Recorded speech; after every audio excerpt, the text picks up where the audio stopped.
প্রভু ধন্যবাদ। দেখো, আমরা প্রথমে গান করছিলাম, তোমার দয়ার জীবন হইতে উত্তম, তাই না? তাই তো, এটা বিশ্বাস করি, আমরা স্বীকার করি যে তার দয়ার জীবন হইতে উত্তম। হিতোপদেশ 3 অধ্যায় 1 থেকে 18 পদে আমরা দেখলাম ঈশ্বরের লোক, ঈশ্বরের ব্যক্তি, তার হৃদয়ের আকাঙ্ক্ষা কি, তিনি কি চাইছেন। আজকে প্রভু যেটা বলতে চাইছেন, আমরা প্রত্যেকে প্রভুকে ভালোবাসি, তাই তো? ভালোবাসি না? আমরা প্রত্যেককে প্রভুকে বা প্রভুর সেবা করতে চাই, চাই না? চাই না? চাই। তাহলে প্রভুর সেবক হতে গেলে, তার সেবা করতে গেলে, সেই সেবকের কিছু বৈশিষ্ট্য থাকে, কিছু অ্যাট্রিবিউট থাকে, কিছু কোয়ালিটি থাকে। প্রভুর একজন কর্মীর ব্যক্তিগত জীবন তার কাজের সঙ্গে ঘনিষ্ঠভাবে সম্পর্কিত। আমি ঈশ্বরকে ভালোবাসি, তুমি ঈশ্বরকে ভালোবাসো। আমি কি কাজ করি, তুমি কি কাজ করো।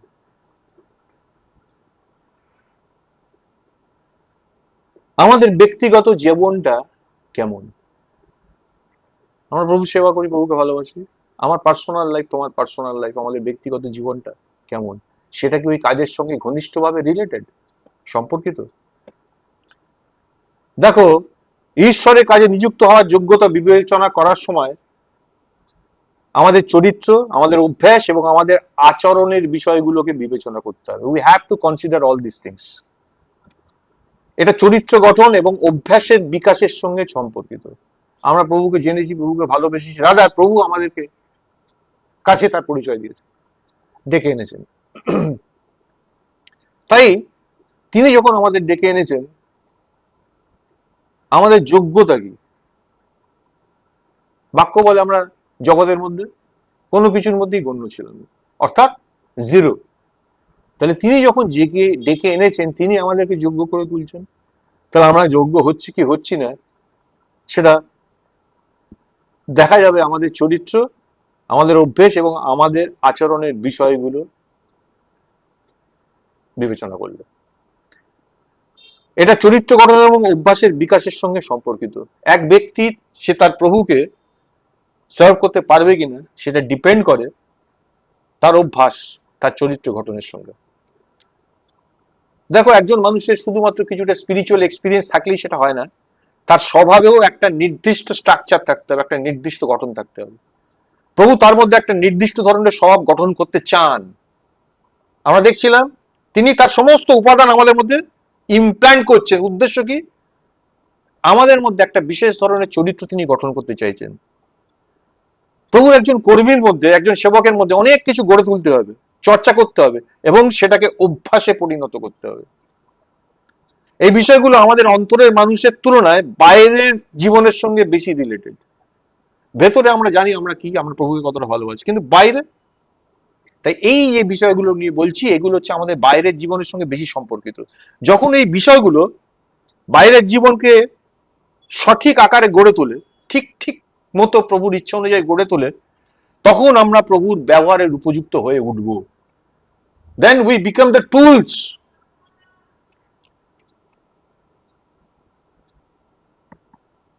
এটা ঘটার জন্য ঈশ্বরের অনুগ্রহ, করুণার প্রয়োজন। দেখো, চরিত্র কিন্তু একদিনে গড়ে ওঠে না। কালকে জগতের মধ্যে ছিলাম, পাপী মানুষ ছিলাম, আজকে প্রভু কাছে এসেছি, আর একদিন আমি পাল্টে গেছি, আমার চরিত্র গঠন হয়ে গেছে, হয় না, কোনোদিন হয় না। কিন্তু যদি প্রভু একজনকে যথেষ্ট আলো দেন এবং যদি তিনি তাকে যথেষ্ট বার্তা দেন, তার বাক্য দেন, তবে সে স্বাভাবিক ও অপ্রিয় উপাদানগুলি তার মধ্যে, যে স্বাভাবিক, যে ন্যাচারাল, তার যে নিজস্ব উপাদানগুলো আছে, এলিমেন্ট আছে, তার মধ্যে যে এলিমেন্ট গুলো আছে যেগুলো ঈশ্বরের অপ্রিয়, ঈশ্বরের কাছে প্রিয় নয়, অর্থাৎ খারাপ, সেই উপাদানগুলো পুড়ে যাবে, বার্নড আপ হয়ে যাবে। সেগুলো থাকতে পারবে না বা সেগুলো বাড়তেও পারবে না। কখন হবে? যখন প্রভু সেই ব্যক্তিকে যথেষ্ট আলো দেন, তার লাইটে সেটা দেখতে দেন। তার করুণায় ঈশ্বর পুনরুত্থানের মাধ্যমে তার মধ্যে একটা নতুন চরিত্রকে পুনর্গঠন করবেন, রিস্ট্রাকচার্ড। এখন আমরা কয়েকটা বিষয় দেখব, যা প্রভুর অভিজ্ঞ কর্মীরা, অলরেডি যারা প্রভুর ফিল্ডে প্রভুর সঙ্গে কাজ করেছেন, তারা সেটাকে উপলব্ধি করেছেন এবং সেটাকে শুধু উপলব্ধি করেননি, সেটাকে অ্যাকসেপ্ট করেছেন, রিসিভ করেছেন, গ্রহণ করেছেন। এর যে কোনো একটা অভাব যদি আমার বা তোমার জীবনে থাকে, সেটা প্রভুকে সার্ভ করার ক্ষেত্রে একটা ভাঙনের কারণ হবে, ফেল করবো আমরা। মেবি আজকে পুরোটা বলতে পারবো না, প্রভু চাইলে আমরা পরে এটা নিয়ে যাব, তবে আজকে যতটা প্রভু সাহায্য করেন আমরা বলবো। প্রথম যে দিকটা আমাদের দেখতে হবে, প্রভু চান to be a good listener, একজন ভালো শ্রোতা হওয়া। এটা হলো প্রথম যে বিষয়টা আজকে আমরা দেখতে চাইছি বা বলতে চাইছি, সেটা হলো আমাদের অন্যদের কথা শোনার ক্ষমতা। প্রভুর একজন কর্মীকে তার দৈনন্দিন জীবনে অন্যদের কথা শোনার অভ্যেস গড়ে তুলতে হবে। আমি বলতে চাই না যে তিনি অন্যদের কথা শোনার মানে তাদের আজ্ঞা পালন করবে, এটা বলছি না।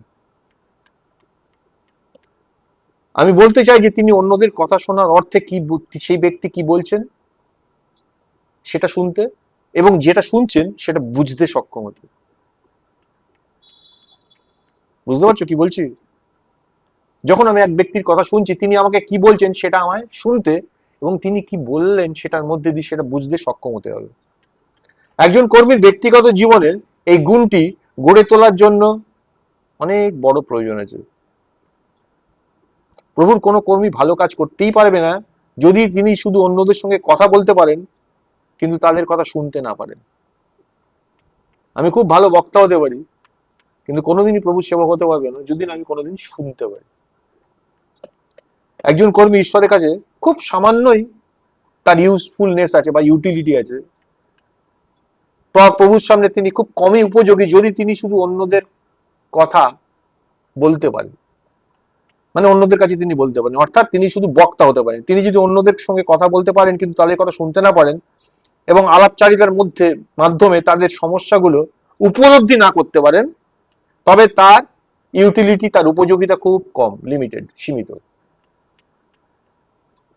যদি কোনো খ্রিস্টান সাহায্যের জন্য প্রভুর একজন কর্মীর কাছে আসে, তবে সেই কর্মীকে তার ভাইয়ের কথাগুলো শুনতে হবে।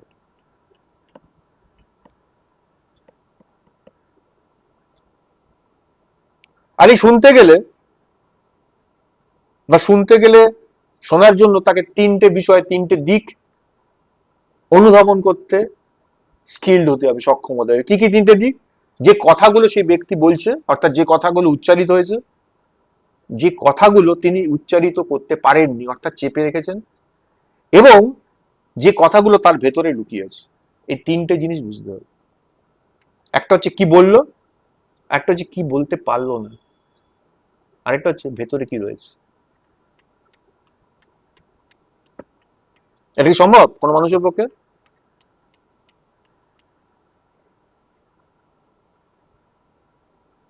প্রথমে তোমাকে সম্পূর্ণভাবে বুঝতে হবে যে ওই ব্যক্তি আসলে কি বলছেন। এর অর্থ হলো, ওটা কি করে বুঝবো? যদি আমি প্রভুর সামনে শান্ত হই, আমি যদি সেই ব্যক্তিটা, কর্মীটা হই, যে প্রভুর ওই কাজটা করব, আমি এটা হতে চাইছি, তাহলে আমার প্রথম কাজ কি হবে? প্রভুর সামনে আমাকে শান্ত হতে হবে। আমার অন্তরে যেন, আমার অন্তরটা প্রভুর সামনে একটা সাদা কাগজের মতো হতে হবে, অ্যাবসলিউটলি সাদা। কেন বলছি কথাটা? তোমার মধ্যে যদি আগে থেকে কোনো ধারণা তুমি সেট করে রাখো, কোনো পক্ষপাত, কোনো টেন্ডেন্সি, কোনো প্রবণতা অলরেডি যদি বসানো থাকে, তাহলে কিন্তু এটা হবে না, অর্থাৎ সেটা সাদা কাগজ নয়।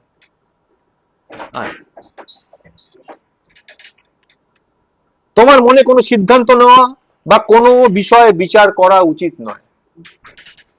অলরেডি প্রি অকুপাইড মাইন্ডে আমি জাজমেন্টাল, এটা হলে চলবে না। তোমাকে প্রভুর সামনে সম্পূর্ণ শান্ত থাকতে হবে। যখন অন্য ব্যক্তি তার মুখ খুলে একটা ঘটনা বলেন, তখন তোমাকে শুনতে শিখতে হবে। You have to learn how to listen. তোমাকে শুনতে শিখতে হবে।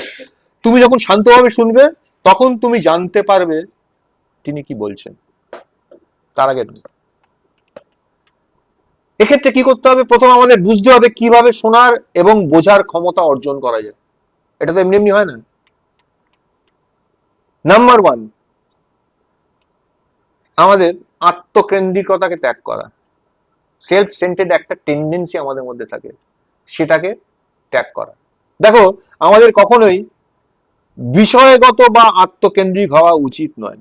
আমি নিজেকে প্রত্যেক দিন এখন এই পরীক্ষাটার মধ্যে নিয়ে যাই, বুঝতে পারি ভালো করে। টিভিতে যখন দেখছি পলিটিক্যাল লোকেরা এখন ইলেকশন আসছে নানান কথা বলছে, যেই ওই ব্যক্তিকে দেখাচ্ছি ইমিডিয়েটলি আমার প্রি অকুপাইড মাইন্ডে তার সম্বন্ধে ধারণা তৈরি হয়ে আছে, আমি সেটাকে ইমিডিয়েটলি অ্যাপ্লাই করছি। সে কি বলছে না বলছেন শুনতেই চাইছি না, আমি জেনেই নিয়েছি ওই লোকটা এরকম।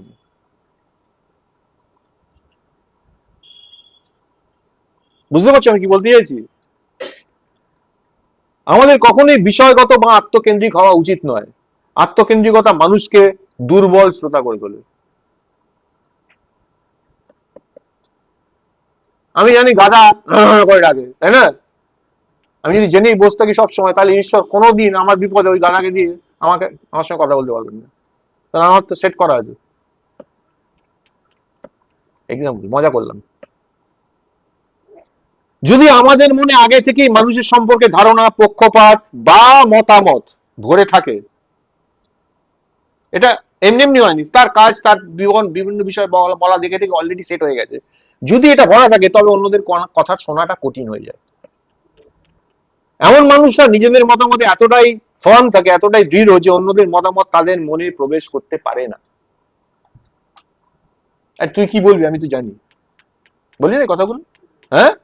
এতটাই কনফিডেন্ট আমরা। তারা সব সমস্যার জন্য একটাই মেডিসিন অ্যাপ্লাই করে দেয়, তাদের কাছে সব সমস্যার একটাই ওষুধ,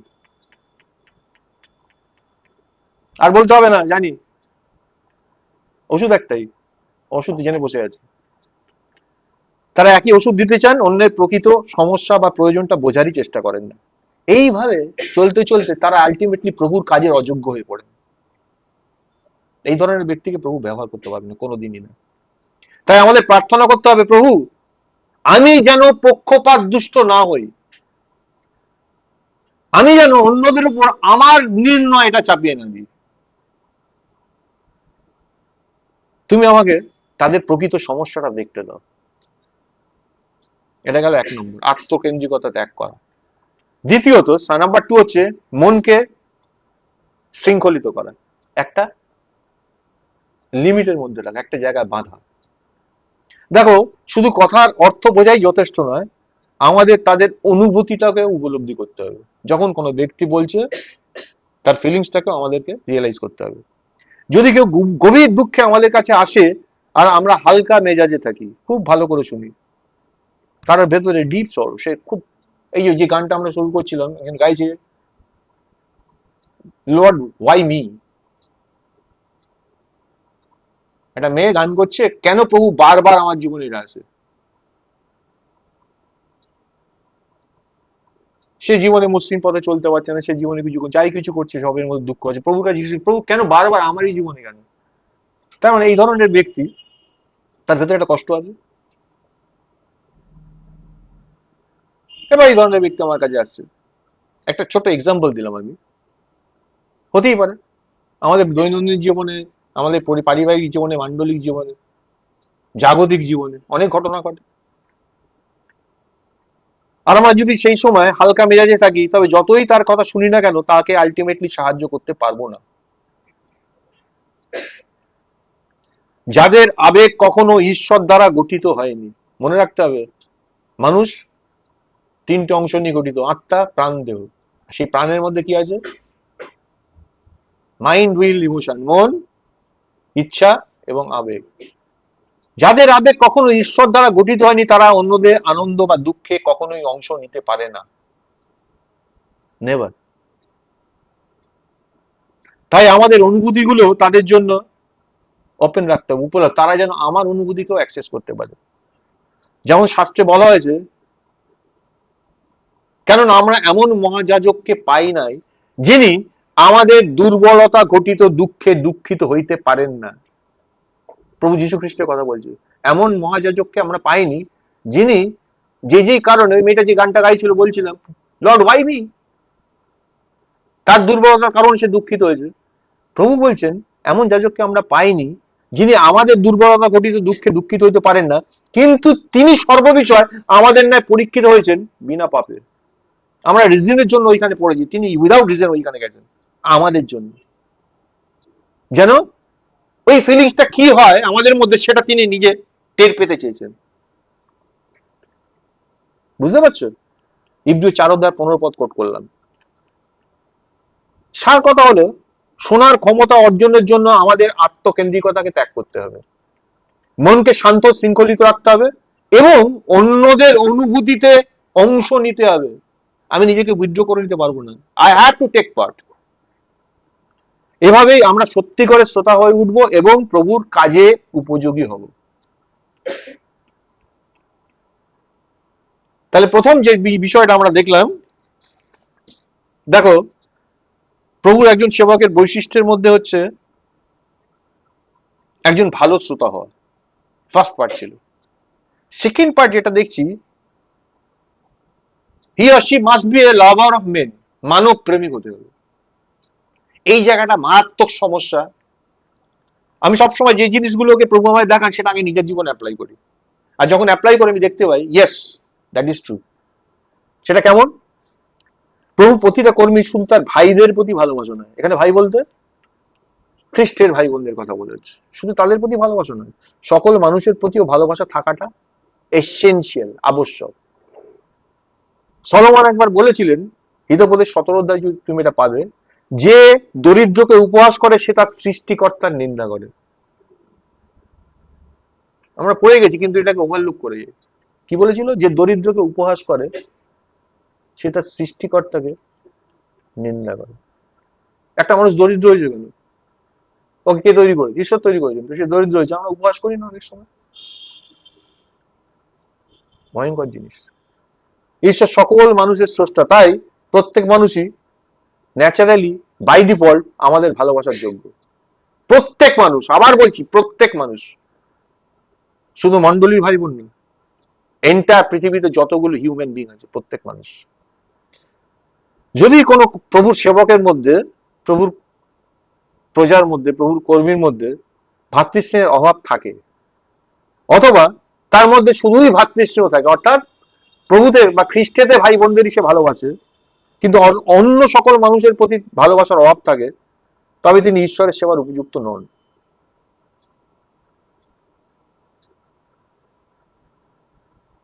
আমি এটা হাড়ে হাড়ে টের পাই। আগে কি ছিল? সব মানুষকে ভালোবাসতাম, ভালোবাসতাম মানে পেছনে স্বার্থ থাকতো, মানে আমার মতো হলে ভালো লাগতো। তারপর থেকে হয়ে গেল আমি জগৎ থেকে বিচ্ছিন্ন হয়ে গেলাম, জগৎকে আর ভালো লাগে না, কারণ ওরা তো ঈশ্বরের লোক নয়, তাই আর জগৎকে ভালোবাসি না। কিন্তু মন্ডলী ভাই বোনদের আমি প্রচন্ড ভালোবাসি।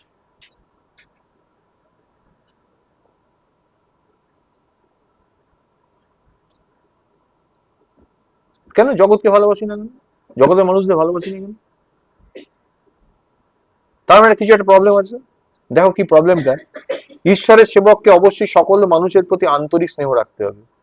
যারা মানুষকে বিরক্তিকর, মানুষকে ক্লান্তিকর বা মানুষকে ঘৃণার যোগ্য বলে মনে করে, আমি অনেকের মধ্যে এই জিনিসটা দেখেছি,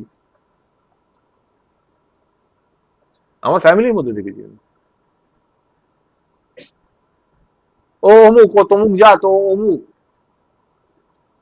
ও ওই কাজ করে, ও সেই কাজ করে, মানুষকে মাপ করে নানা বিষয় নিয়ে। কোনো মানুষ গরিব হয়েছে, কোনো মানুষ বস্তিতে জন্মেছে, তাকে ছোট করছে। অ্যাটিটিউড। কেন? ঈশ্বরের সেবককে অবশ্যই সকলের মানুষের প্রতি আন্তরিক স্নেহ রাখতে হবে। যারা মানুষকে বিরক্তিকর, মানুষকে ক্লান্তিকর বা মানুষকে ঘৃণার যোগ্য বলে মনে করে, তারা কখনোই ঈশ্বরকে সার্ভ করার যোগ্য নয়, কোনোদিন না, সে যেই হোক না কেন। আমাদের দেখতে হবে যে ঈশ্বরের চোখে মানুষ তারই সৃষ্টি। দেখো মানুষ অবশ্যই পতিত হয়েছে, বাক্য কি বলে? আর যখন আমরা আপন আপন অপরাধে ও পাপে মৃত ছিলাম, তাই না? মানুষ অবশ্যই পতিত হয়ে গেছে, আদমের পর থেকে মানুষ পড়ে গেছে, কিন্তু সেই মানুষই প্রভু যিশুর মুক্তির লক্ষ্য বস্তু হয়েছে। প্রভু যিশু পৃথিবীতে ছিলেন শুধুমাত্র ওই পতিত মানুষকে উদ্ধার করতে। ঈশ্বর সমস্ত কিছু ক্রিয়েট করেছিলেন, কিন্তু কাউকে নিয়ে ঈশ্বর কনসার্ন না। কাকে নিয়ে কনসার্ন? যে মানুষটা পড়ে গেছে তাকে নিয়ে কনসার্ন। আর যখন আমরা আপন আপন অপরাধে পাপে মৃত ছিলাম, তখনও তিনি আমাদের প্রতি দয়া করলেন। লেখা আছে না? এবার দেখো, আমি নিজেকে বারবার মিলিয়েছি এই জায়গাটার সঙ্গে, দেখতে পাবে যদিও আমরা দেখি মানুষ প্রকৃতিগত ভাবে বাই ন্যাচারাল তারা কি, তারা একগুয়ে, তবুও পবিত্র আত্মা এই মানুষকেই স্পর্শ করতে বেছে নিয়েছেন। পৃথিবীতে অনেক প্রাণী আছে, কিন্তু হোলি স্পিরিট শুধু মানুষকে নিয়ে কনসার্ন। এমনকি প্রভু যিশুও নিজে পৃথিবীতে মানুষ হয়েছিলেন এবং সিম্পলি অন্যদের মতো একজন মানুষ, যিনি ধীরে ধীরে শৈশব থেকে পূর্ণতা পর্যন্ত বেড়ে উঠেছিলেন।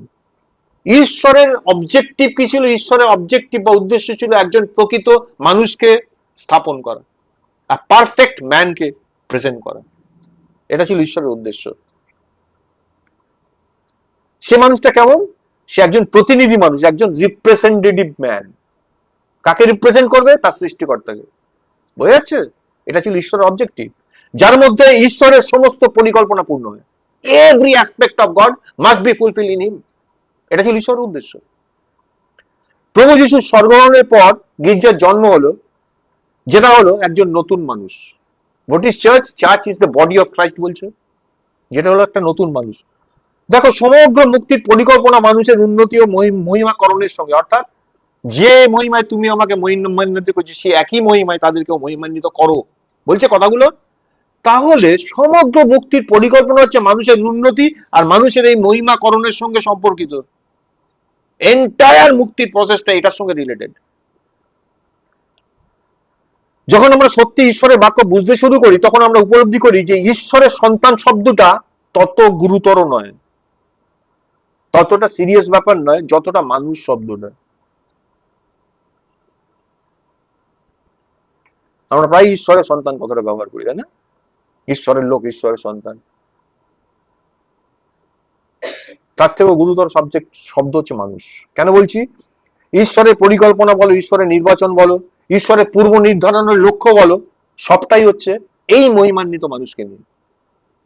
যখন আমরা দেখি মানুষ ঈশ্বরের উদ্দেশ্যের অন্যতম কারণ, এখানে কিন্তু মুক্তিপ্রাপ্ত মানুষের কথা বলছে না, মানুষ, হিউম্যান বিং হচ্ছে ঈশ্বরের উদ্দেশ্যের অন্যতম কারণ। যখন আমরা দেখি মানুষ তার সমস্ত পরিকল্পনার কেন্দ্রবিন্দু, ঈশ্বর মানুষকে নিয়ে কনসার্ন, এবং যখন আমরা দেখি প্রভু স্বয়ং নিজেকে নম্র করে মানুষ হয়েছিলেন, পৃথিবীতে এত প্রাণী ছিল কিন্তু প্রভু কি হয়েছিলেন? মানুষ। তখন আমরা সকল মানুষকে মূল্যায়ন করতে শিখব, সকল মানুষের প্রকৃত মর্যাদা বা মূল্য দিতে পারবো। আমরা কাদের ভালোবাসি? যারা আমাদের পক্ষে হার্মফুল নয়, যারা আমাদের ক্ষতি করে না, তাদের কি ভালোবাসি? হ্যাঁ, ঈশ্বরকে আমাদের ভালোবাসেন। তাহলে ঈশ্বরের যে স্ট্যান্ডার্ডটা তিনি স্থাপন করতে, যে মানুষটা স্থাপন, সে কিরকম হবে? ঈশ্বরের মতো হবে, তাই না? কোথায় গলত বুঝতে পারছো? কেন এত বছর খ্রিস্টান হয়ে আজকে আমরা এই জায়গায় পড়ে আছি?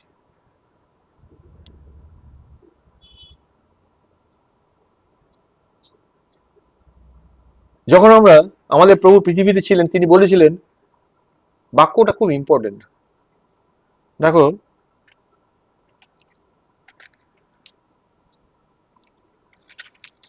তিনি কি বলেছিলেন? তিনি বলেছিলেন মানুষের পুত্র এসেছেন সেবা পেতে নয় কিন্তু সেবা করতে। মনুষ্য পুত্র সেবা পেতে নয় কিন্তু সেবা করতে এসেছেন, এবং অনেকের জন্য নিজের প্রাণ মুক্তিপণ হিসাবে বা মুক্তিদান হিসাবে দিতে এসেছেন। মার্ক 10:45 এখানে প্রভুর বাক্য স্পষ্ট, মানুষের পুত্র এসেছেন অনেককে সেবা করতে, লেখা আছে। এবার দেখো তো কি বলছে। এই অনেক বলতে শুধু গির্জা বা ঈশ্বরের সন্তানদেরকে বুঝিয়েছেন প্রভু? শুধুমাত্র চার্চকে সেবা করতে এসেছেন?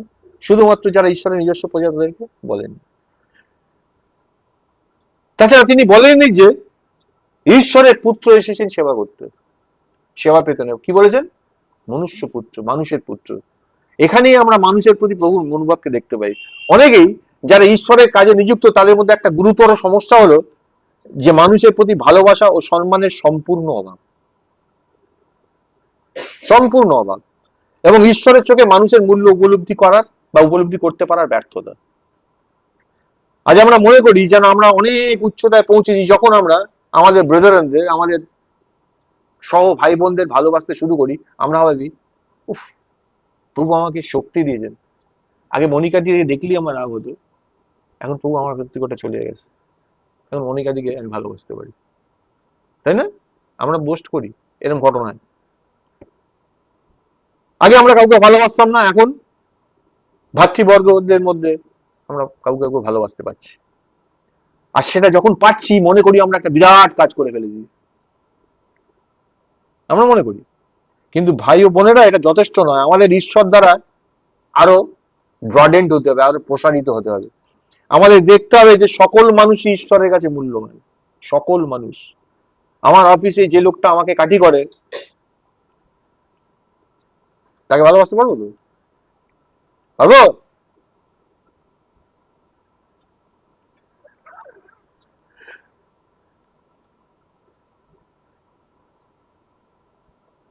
যে লোকটা তোমার বাড়ি, তোমার বিরুদ্ধে মামলা লাগিয়ে দিয়েছে, মিথ্যা মামলায় তোমার ফাঁসিয়েছে, রেগুলার দৌড় করাচ্ছে কোর্টে, ভালোবাসতে পারবে তো তাকে? পারবে না।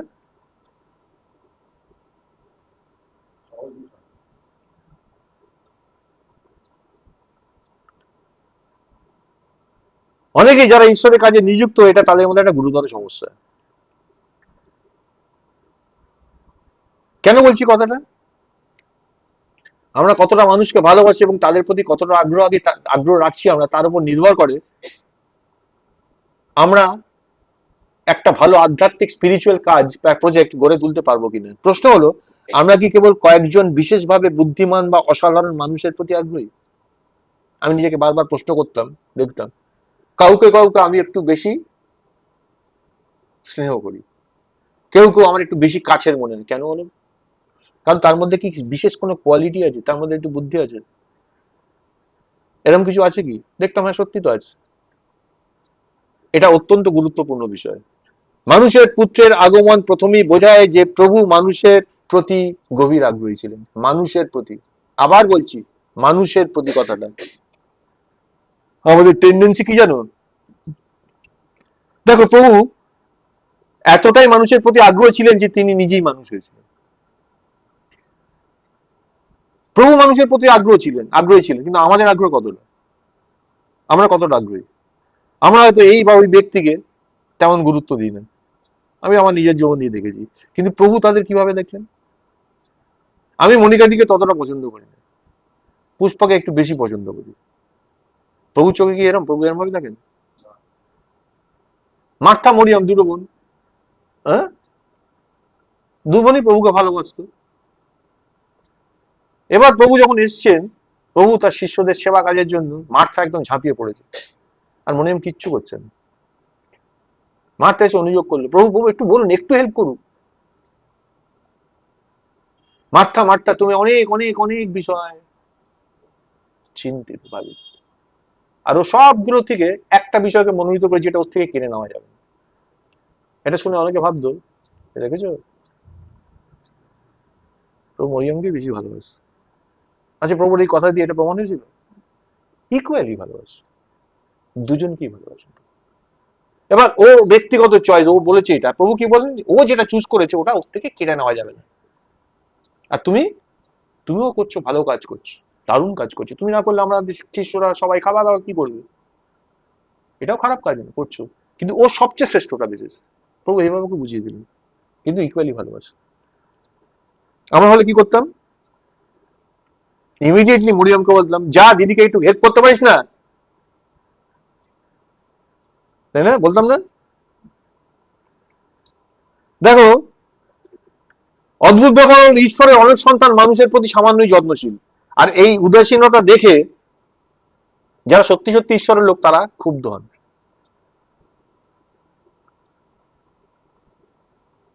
আমরা কি জানি মানুষের পুত্র এসেছেন সেবা পেতে নয়, কিন্তু সেবা করতে? এই বাক্যটার মানে কি, প্রকৃত অর্থ কি?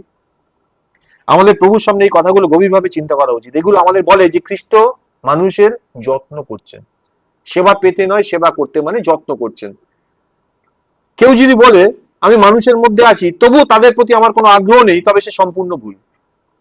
আমি এই জগতে আছি, এই পাড়াতে আছি, কিন্তু পাড়ার লোকগুলো উচ্ছন্নে যাক, যাই হোক, আমার কি যায় আছে, ওরা পুজো আর্চা করে।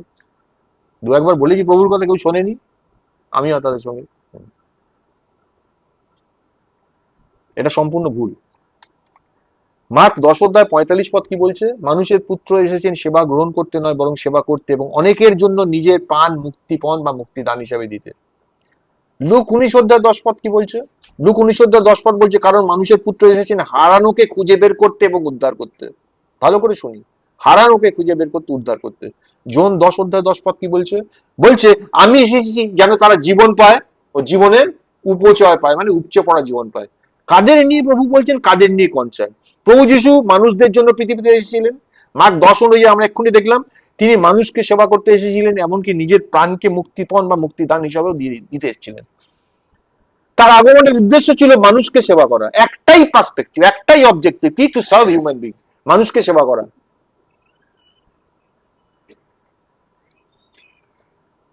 মানুষের সেবায় তার প্রাণদানের প্রয়োজন ছিল এবং তিনি সেটাই করেছেন। চলে এখানে,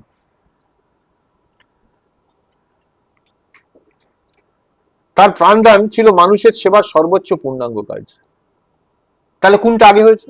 দেখো ভালো করে শোনো, প্রভু বলেননি যে মানুষের পুত্র, মনুষ্য পুত্র কেবল মুক্তিদাতা হিসেবে এসেছেন, বলেছেন মনুষ্য পুত্র এসেছেন সেবা পেতে নয়, সেবা করতে। একবার মুক্তিদাতার কথা বলেননি এখানে, সেবা করতে। আর সেবা করতে গিয়ে মুক্তি দান করাটা তার একটা পার্ট ছিল। তার লক্ষ্য ছিল কি? সেবা করা, সেবা। তিনি মানুষের প্রতি আগ্রহী ছিলেন এবং মানুষকে মূল্যবান ও ভালোবাসা ও সেবার যোগ্য মনে করেছেন। তাই তো তিনি এটা করেছেন। তিনি মানুষকে মূল্যবান মনে করেছেন, মানুষকে সেবার যোগ্য মনে করেছেন। তিনি এতটাই মানুষকে সেবা করেছেন যে তাদের প্রয়োজন পূরণ করেছেন, তাদের ত্রাণকর্তা হয়ে। He became the severe of them. এই কারণেই তিনি নিজের প্রাণ মুক্তিদান করেছেন। যদি আমরা প্রভুর প্রাণদানের সুসমাচার প্রচার করি, অর্থাৎ আমরা ম্যাক্সিমাম কি প্রচার করি? কারণ ঈশ্বর জগৎকে এমন ভালোবাসলেন যে তার একজাত পুত্রকে দিয়ে দিলেন, যেন যে কেউ তাকে বিশ্বাস করে সে বিনষ্ট নয় কিন্তু আনন্দের জন্য। প্রভু যিশু আমাদের জন্য ক্রুশের উপর প্রাণ দিয়েছে, আমরা বারবার তার প্রাণদানটাকে প্রচার করি। যদি আমরা সেটাই করি, কিন্তু প্রভুর যে এই যে সেবার যে হৃদয়, এই অ্যাটিটিউডটা প্রভুর ছিল, সেটাকে যদি আমাদের মধ্যে না থাকে, তবে বেসিক্যালি আমরা তার স্টুয়ার্ড নই, আমরা তার কর্মী বলার যোগ্যই নই। মানুষ ভালোবাসার যোগ্য। এই কারণে প্রভু বলেননি যে ঈশ্বরের পুত্র এসেছেন সেবা করতে, বরং বলেছেন মানুষের পুত্র এসে, মনুষ্য পুত্র এসেছেন সেবা করতে। প্রভু যিশু কে ছিলেন? কে ছিলেন যিশু?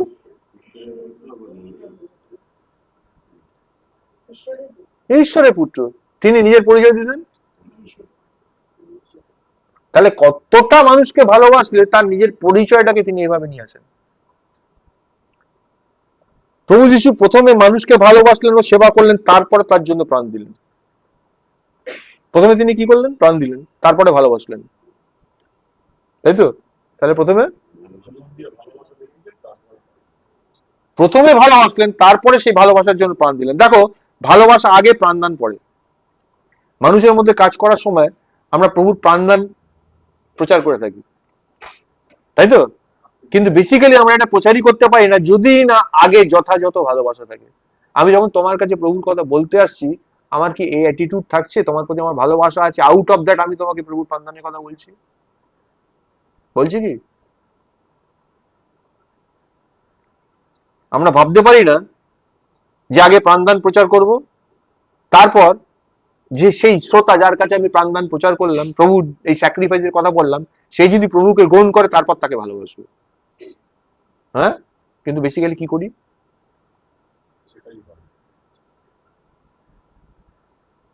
অনেকের মাঝে প্রভুর কথা বললাম, হ্যাঁ ঠিক আছে, প্রভু তো সবার জন্য এসেছেন, যাও জগতের প্রান্ত পর্যন্ত সুসমাচার প্রচার করলেন।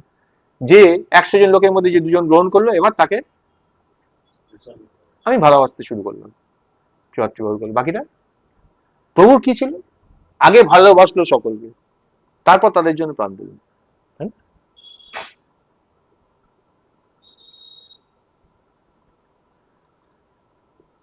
যদি আমাদের মানুষের প্রতি কোনো আগ্রহ না থাকে, আমরা যদি তাদের মূল্যবান না মনে করি, এবং ফাইনালি যদি আমরা সচেতন নই যে আমরা সবাই ঈশ্বরের সৃষ্টি রূপে সহমানব, ও যেমন আমিও তেমন, এটা যদি না মনে করতে পারি, তবে আমরা প্রভুর এই আত্মবলিদানের বিষয়টা প্রচারই করার উপযুক্ত নেই, আমরা পারবো না করতে।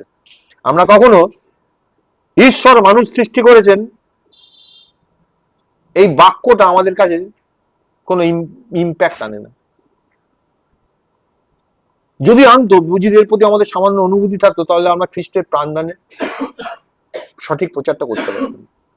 তাই প্রিয় ভাই বোনের, আমাদের প্রথমে সকল মানুষকে ভালোবাসতে হবে, তারপর তাদেরকে প্রভুর কাছে নিয়ে যেতে হবে। আগে ভালোবাসতে হবে, তারপরে তাকে প্রভুর বিষয়ে বলতে হবে। আমরা আমাদের ভালোবাসা ধরে রাখতে পারি না যতক্ষণ না তারা প্রভুকে গ্রহণ করে ভাই ও বোন হয়ে ওঠে, যেটা আমাদের টেন্ডেন্সি, তাই না? তারপরেও দেখবে ডিভিশন হবে, তারপর ভাই বোন হয়েছে, ভালোবাসতে শুরু করছে, তারপর দেখলে তাদের মধ্যে আবার একটা দুটো তিনটে দল তৈরি হয়েছে, এবার তুমিও এদিক ওদিক করছো। দুর্ভাগ্যবশত অনেকের মধ্যে এই সমস্যা আছে, তারা এই বিষয়ে পিছিয়ে পড়েন। অনেকেই ভালোবাসা ধরে রাখেন যতক্ষণ না কেউ ভাই বা বোন হয়ে ওঠে। মানুষের জন্য আমার কিছু করার প্রচেষ্টা আছে, প্রভুর বাক্য বলেছি, এবার যেই সে প্রভুকে গ্রহণ করেছে, এবার আমার তার তার জন্য যা যা করা সব করছি। যদি সে গ্রহণ না করে, তার জন্য যা যা করার সেটা আমি আটকে রাখি, আমরা হোল্ড করি, উইথ হোল্ড করি। এটা কিন্তু প্রভুর পথ নয়, আবার বলছি, এটা প্রভুর পথ নয়। তিনি প্রথমে ভালোবাসলেন, তারপর প্রাণ দিলেন। আমরা যারা তার মুক্তি প্রচার করে থাকি, আমাদেরও প্রথমে ভালোবাসতে হবে, তারপর মুক্তি প্রচার করতে হবে। এইভাবে আমাদের মানুষের প্রতি আগ্রহী হতে হবে, তাদেরকে আমাদের ভালোবাসা অনুগ্রহের যোগ্য বলে গণ্য করতে হবে। প্রভু যিশু সেটা করেছিলেন বলেই তিনি প্রাণটা দিয়েছিলেন। তিনি মনে করেছিলেন দেয়ার ওয়ার্থি। ঈশ্বর আপনার প্রতিমূর্তিতে, আপনার সাদৃশ্যে মানুষকে সৃষ্টি করেছেন। যদি ঈশ্বর আমাদের হৃদয় খুলে দেন, যাতে আমরা দেখি যে আমরা সকল মানুষের মধ্যে সহ মানব, আমরাও যা ওরাও তাই, এটা যদি আমরা দেখতে পাই, তবে আমাদের এই মনোভাবটা বদলে যাবে। ও হিন্দু, ও মুসলমান, ও অমুক একটা, দ্বিতীয়ত হচ্ছে এ বাঙালি, ও অবাঙালি, ও গুজরাটি আরেকটা, ও বড় লোক, ও শিক্ষিত, ও অশিক্ষিত, গরিব লোক আরেকটা, আছে না এরকম ভাগ আমরা করে থাকি।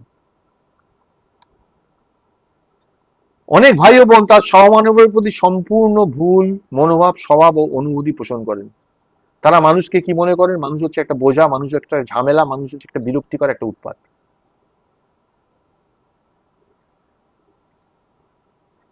অনেক লোক আছে বাড়িতে, কেউ কেউ বাড়িতে এলে তোমার ভালো লাগে, কেউ কেউ এলে তুমি বিরক্ত হও, হয় না জীবনে আমাদের?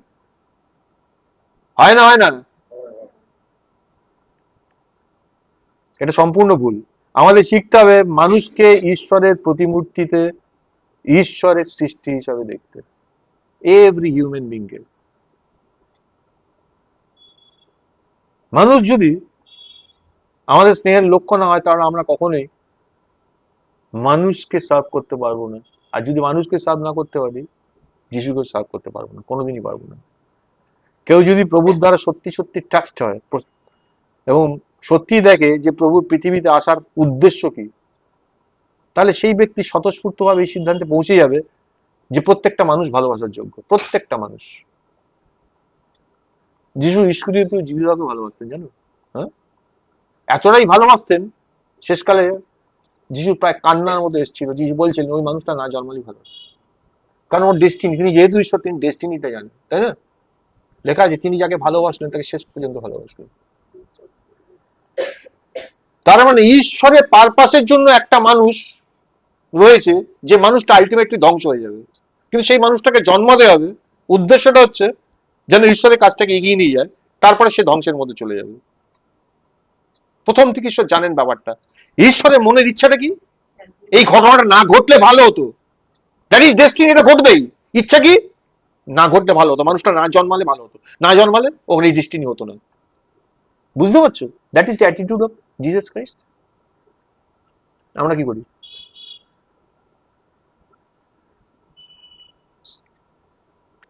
যে কেউ সত্যি প্রভুকে জানে, সে কখনো মানুষকে ঘৃণা করতে পারে না, কখনো পারে না, যে সত্যি সত্যি প্রভুকে জানে।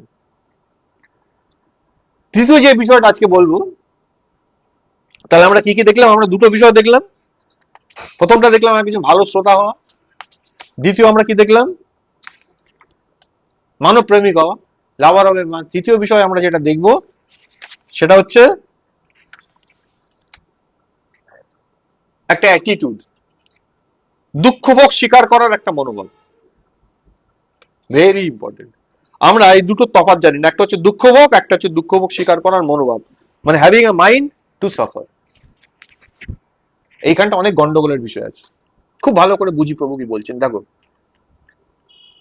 প্রভুর যে কোনো সেবকের জন্য, তার একজন কর্মী হতে গেলে তার একটা অত্যন্ত গুরুত্বপূর্ণ চরিত্র হচ্ছে যে দুঃখ ভোগ স্বীকার করার একটা মানসিকতা। প্রথম পিতর 4:1 প্রথম পিতর 4:1 কি বলছে? প্রথম পিতর 4:1 বলছে, অতএব খ্রিস্টে মাংসে দুঃখ ভোগ করিয়াছেন বলিয়া তোমরাও সেইভাবে আপনাদিগকে সজ্জীভূত করো, কেননা মাংসে যাহার দুঃখ ভোগ হইয়াছে সে পাপ হইতে বিরত হয়েছে। বলছে তাহলে খ্রিস্ট মাংসে দুঃখ ভোগ করিয়াছেন বলিয়া তোমরাও সেইভাবে আপনাদিগকে সজ্জীভূত করো। এটা এসেনশিয়াল, এটা অপরিহার্য। কেন বলছি? যে কোনো পজিটিভ দিক থেকে আলোচনা করার আগে আমাদের শাস্ত্রের যে সাধারণ খ্রিস্টীয় ধারণা আছে সেটা সম্বন্ধে আমাদের পরিষ্কার হতে হবে। ডক্ট্রিন বা শাস্ত্রের শিক্ষাটা স্পষ্ট। সেটা কি বলছে? ঈশ্বরের উদ্দেশ্য তার সন্তানদের কষ্ট দেওয়া নয়। খুব ভালো করে শুনিনি আজকে, ঈশ্বরের উদ্দেশ্য তার সন্তানদের কষ্ট দেওয়া নয়। এই যে দুঃখ ভোগের বিষয়টা আসছে এর সঙ্গে রিলেটেড কিছু দর্শন আছে এই পৃথিবীর বুকে, কিছু ইজিম আছে যেটা শারীরিক দুঃখকে শরীরের আনন্দ কেড়ে নেওয়ার উপায় হিসাবে ব্যবহার করা হয়, শেখানো কৃচ্ছ সাধন। শব্দগুলো শুনেছো তো? এটা একটা ফিলোসফি। বলছে যে তার শরীরকে যত বেশি কষ্ট দেবে, শরীরের আনন্দকে যত বেশি বিসর্জন দেবে, সে তত ঈশ্বরের কাছে পৌঁছবে। এটা একটা ইজম, একটা দর্শন আছে। এই দর্শনের অনুসারীরা মনে করে যে প্রত্যেকটা আনন্দই ভুল, প্রত্যেকটা আনন্দ ভুল। কিন্তু প্রভুর কর্মী হিসেবে আমাদের পরিষ্কার থাকতে হবে এই বিষয় যে এই দর্শন খ্রিস্টীয় চিন্তাতে কোনো স্থান পায় না। এটা একটা ফেক ইজম। বাইবেল ঘোষণা করে যে ঈশ্বর তার সন্তানদের জন্য কোনো ভালো জিনিসকে উইথহেল্ড করেননি, কোনো ভালো জিনিসকে আটকে রাখেননি। বাবা ছেলের জন্য জিনিস কিনে এনেছে, আর ছেলে দেখছে ঘরে এসে ভাইয়ের সঙ্গে মারামারি করছে, দুই ভাই। বাবা কি করলো? না, হাত দেবো না, আলমারিতে রেখে দিল জিনিসটা, তাই তো? ছেলেকে ডাকলো, বকলো, কেন করেছো? করবে না ভাইয়ের সঙ্গে মারামারি, কেন করে না? হ্যাঁ, তো এই জিনিসগুলো যদি করে, মানুষ হয়ে যদি করে, তাহলে ঈশ্বরের বিষয়টা, ঈশ্বর কোনো কিছু ভালো জিনিস তার সন্তানদের জন্য কোনোদিন উইথহেল্ড করেননি, কোনোদিন আটকে রাখেনি। গীত সঙ্গীতে 23:1 কি বলে? সদা প্রভু আমার পালক, আমার অভাব হইবে না। আচ্ছা, এই কথাটা মানে কি? এখানে যে অভাব হবে না কথাটা বললে, এই কথাটা মানে, এই কথাটার মানে কিন্তু এই নয় যে আমাদের আর কোনো প্রয়োজন নেই। এই কথাটার মানে হলো যেহেতু প্রভু আমার রাখাল বা প্রভু আমার পালক, তাই আমাদের কোনো কিছু চাইতে হবে না। তোমরা আগে তার রাজ্য, তার ধার্মিকতার বিষয় চেষ্টা করো, তোমাদের স্বর্গস্থ পিতা জানেন এইগুলো তো তোমাদের প্রয়োজন আছে, এগুলো তোমাদের দেওয়া যাবে। লেখা আছে, চাইতে হয়েছিল। হ্যাঁ, সদা প্রভু আমার পালক, আমার অভাব হইবে না। যখন হি ইজ মাই শেপার্ড, তার মানে কি আমার কোনো জিনিসের প্রয়োজন হবে না? 100 বার প্রয়োজন হবে। লেখা আছে যখন কোনো কিছুর প্রয়োজন হবে আমাকে চাইতে হবে না, এটা মানে এটা। ঈশ্বর চান আমরা পূর্ণ হই, এটা ঈশ্বরের ইচ্ছে। তিনি তার সন্তানদের জন্য সমস্ত ভালো জিনিসকে প্রিজার্ভ করেন, সংরক্ষণ করেন, এটা ঈশ্বরের পার্ট। তিনি তার সন্তানদের জন্য অনেক ভালো জিনিস প্রিজার্ভ করেন। তবে এর একটা ব্যালেন্স আছে, একটা ভারসাম্য আছে। ঈশ্বর তার সন্তানদেরকে কিন্তু পরীক্ষার বাইরে রাখেন না। আমরা এক্ষুনি আজকে হিতোপদেশ 3 পড়ছিলাম, মনে পড়ছে? ঈশ্বর তার সন্তানদেরকে পরীক্ষার বাইরে রাখেন না, তিনি প্রয়োজনে তাদের শাসন করেন ও পরীক্ষায় আনেন প্রয়োজনে। কিন্তু এটা কখনোই কোনো তপস্যা বা কৃচ্ছ সাধন, যে ইজিমটার কথা বলছি অ্যাসার্টিজম, ইংরেজিতে শব্দ আছে, নিজেকে কষ্ট দাও, এটা কোনো ইজিম নয়। সাধারণ অবস্থায় ঈশ্বর সর্বদা আশীর্বাদ করেন, অলওয়েজ। আর তিনি ভালো মন্দ সকলের উপরে নিয়ে যাচ্ছেন। তাহলে স্বাভাবিক অবস্থায় ঈশ্বর সকলকে সবার জন্য তার আশীর্বাদ রয়েছে। তিনি যত্ন নেন, তিনি সমর্থন দেন এবং তিনি সাপ্লাইও দিয়ে দেন, তিনি সরবরাহ করেন। এটা সাধারণ অবস্থায়। কেবল প্রয়োজন হলে তিনি শাসন করেন। কখন শাসন করেন? বাবা যখন অফিস থেকে আসে, এসেই ছেলেকে পেটাচ্ছে, এই কখন করেন? যখন প্রয়োজন হয়। তিনি প্রতিদিন প্রতি মুহূর্তে তার সন্তানদের কষ্ট দেন না, বরং সাধারণ অবস্থায় তিনি যত্ন নেন এবং আমাদের জন্য ব্যবস্থা করেন। যে পয়েন্টটা শুরু করেছিলাম, আমরা কি বলেছিলাম? দুঃখভোগ শিকারের একটা মানসিকতা, মনোভাব। দেখো কিভাবে আসছে। ঈশ্বর চান না আমরা কষ্ট পাই। বারবার বলছি, এই কথাটা মনে রাখতে হবে। ঈশ্বর কখনোই চান না তার সন্তানরা কষ্টে থাকুক বা কষ্ট পাক। তিনি চান আমরা তার আশীর্বাদ ও যত্নে পূর্ণ হই। একটু আগে দেখছিলাম কি বলছেন, ঈশ্বরের পুত্র এসছেন, কি জন্য এসছেন? যেন জীবন পায় আর জীবনের তার যত্নে আমরা পূর্ণ হই। তবে প্রয়োজন হলে তিনি আমাদের শাসন করেন যাতে আমরা ঠিক পথে চলি। কেন প্রভু শাসন করেন? যাতে আমরা সঠিক পথে চলি। তাই খ্রিস্টীয় কর্মীর মনে দুঃখ ভোগ করার মানসিকতা থাকা উচিত। প্রত্যেক খ্রিস্টের কর্মীর মনে দুঃখ ভোগ করার একটা মানসিকতা থাকা উচিত, কিন্তু তা কখনোই এই ভুল দর্শনের মতো আত্মনির্যাতন, যেটা খ্রিস্টীয় সাধনের কথা বলছেন, সেটা নয়। আমি সারাদিনই দুঃখ ভোগ করবো, আমার সবকিছু আছে কিন্তু আমি দুঃখ ভোগ করছি না। ঈশ্বর এটা বলেননি। শাস্ত্র যখন দুঃখ ভোগের কথা বলে তখন এর অর্থ হলো প্রভুর সামনে একটা সচেতন চয়েস, একটা পছন্দ। আমার অপশন আছে, অনেক সবকিছু আছে, কিন্তু আমার চয়েস আছে। এই চয়েস, সচেতন চয়েস, আমি কোনটাকে বেছে নিচ্ছি। খুব ভালো করে শোনো কথাটা। ঈশ্বর আমাদের দিনগুলোকে অনুগ্রহ আশীর্বাদে পূর্ণ করেছেন, কিন্তু তার সেবা করার জন্য এবং তার দাস হবার জন্য আমরা ইচ্ছাকৃতভাবে দুঃখের পথ বেছে নিই। খুব কঠিন বিষয়। তাকে সার্ভ করার জন্য আমরা ইচ্ছাকৃতভাবে দুঃখের পথ বেছে নিই। তাই দুঃখ ভোগের পথ হলো একটা পছন্দের পথ। ভালো করে শুনি, অনেকে দুঃখ ভোগ করছে কারণ তার জীবনে ওটা এসে গেছে। এটা দুঃখ ভোগ নয়। দুঃখ ভোগ হচ্ছে সেটাই, দুঃখ ভোগের মানসিকতা সেটাই, আমার সবকিছু আছে কিন্তু আমি সেটা হেলায় ছেড়ে দিচ্ছি, আমি চুজ করছি ওই পথটা, কঠিন পথটা। হয় এরকম? হয়। এটা একটা পছন্দের পথ। এক্সাম্পল বলবো, যখন দাউদ পালিয়ে পালিয়ে বেড়াচ্ছিল, তারপরে দাউদ রাজা হয়ে গেছে, যুদ্ধ চলছে, বিভিন্ন ঘটনার মধ্যে যাচ্ছে। দ্বিতীয় সমুয়েল 23 অধ্যায় তুমি পাবে 14, 15, 16, 17 পদ নাগাদ। সেখানে 3জন বীর পুরুষের উদাহরণ দেওয়া আছে দাউদের। তারা নিরাপদে থাকতে পারতেন। দাউদের সমস্ত সঙ্গীতের বিবরণ দিতে দিতে 3জন বীর পুরুষের কথা বলা আছে, লক্ষ্য করে দেখবে। তারা ভালো ছিল, নিরাপদে ছিল, নিরাপদে থাকতে পারতো, কিন্তু দাউদের মনে একটা ডিজায়ার এসেছিল, একটা বাসনা এসেছিল। তিনি চাইছিলেন এখন কে আমাকে বেথলেহেমের কুপা থেকে জল এনে দেবে। শত্রুদের দ্বারা কর্ডন হয়েছে চারিদিকে, বেথলেহেম ঘিরে নিয়েছে, দাউদ বেরিয়ে এসেছে, বাইরে অপেক্ষা পালিয়ে আছে।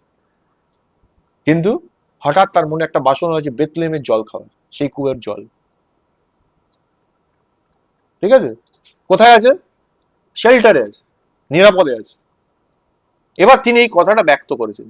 আর সেই 3জন বীর পুরুষের কথা লেখা আছে, তারা নিজেদের জীবন বিপন্ন করে ফলেস্তীয়দের অধিকারে থাকা জেরুজালেমের ভেতর ঢুকে বেথলেহেমে গিয়ে তাদের শিবির ভেদ করে জল নিয়ে এসছে। আর যখন নিয়ে আসছে, যে কোনো সময় মারা যেতে পারতো না? হ্যাঁ, দাউদ কি বলছিল? যাও আমার জন্য জল নিয়ে এসো, কে আমার আজকে জল পান করাবে?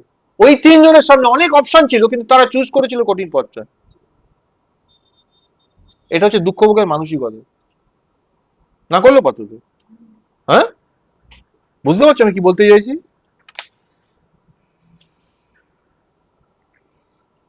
এটা ছিল স্বেচ্ছায় দুঃখ ভোগের পথ। তাহলে মূল বিষয়টা কি? দেখো, মূল বিষয় হলো দুঃখ ভোগ কোনো চাপিয়ে দেওয়া বিষয় নয়, বরং স্বেচ্ছায় বেছে নেওয়া একটা বিষয়।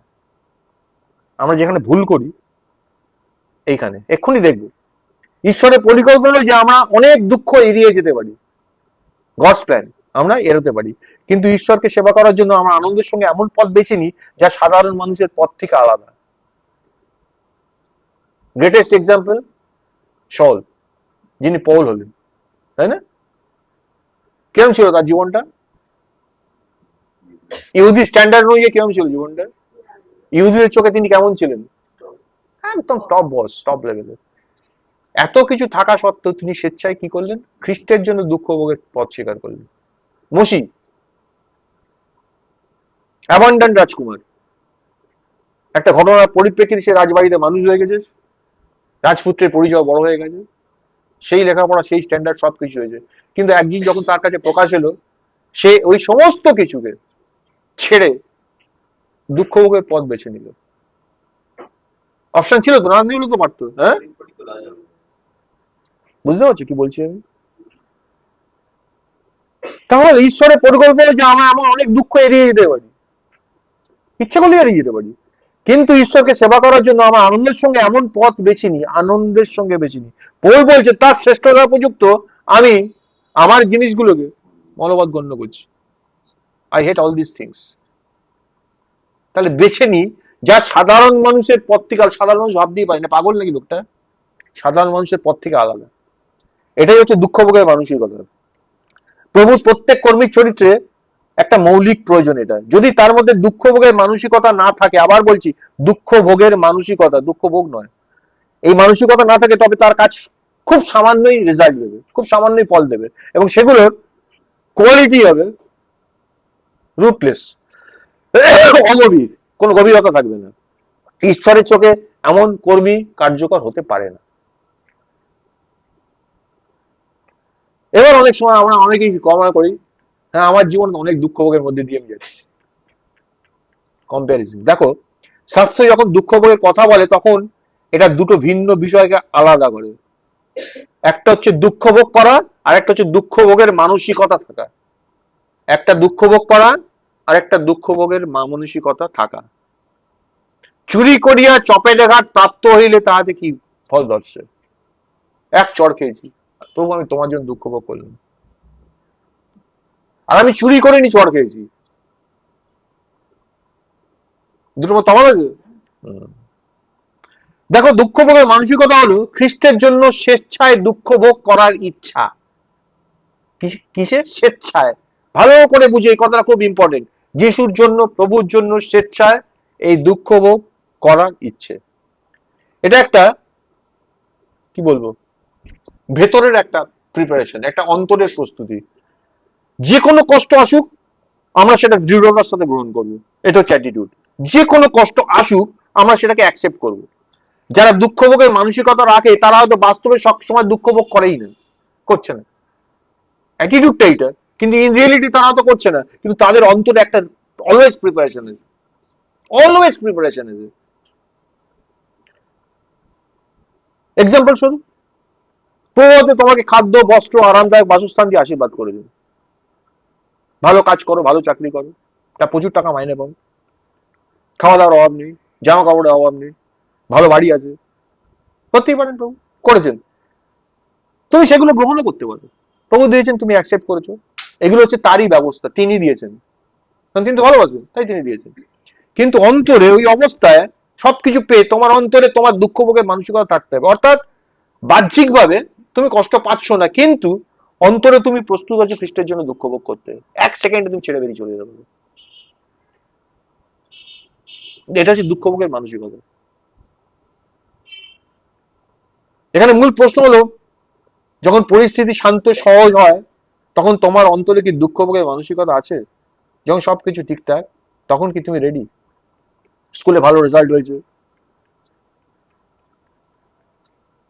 ভেবেছিলে এবারে ঘেটে যাবে, কিন্তু রেজাল্ট বেরোলো একটু না, ভালোই হয়েছে, সবাই ভালো বললো, বাড়িতে শান্ত পরিস্থিতি আছে, বেশ অনেক জামা কাপড় এসছে, ভালো ভালো খাওয়া দাওয়া হচ্ছে, তুমি কি রেডি আছো দুঃখ ভোগ করার জন্য?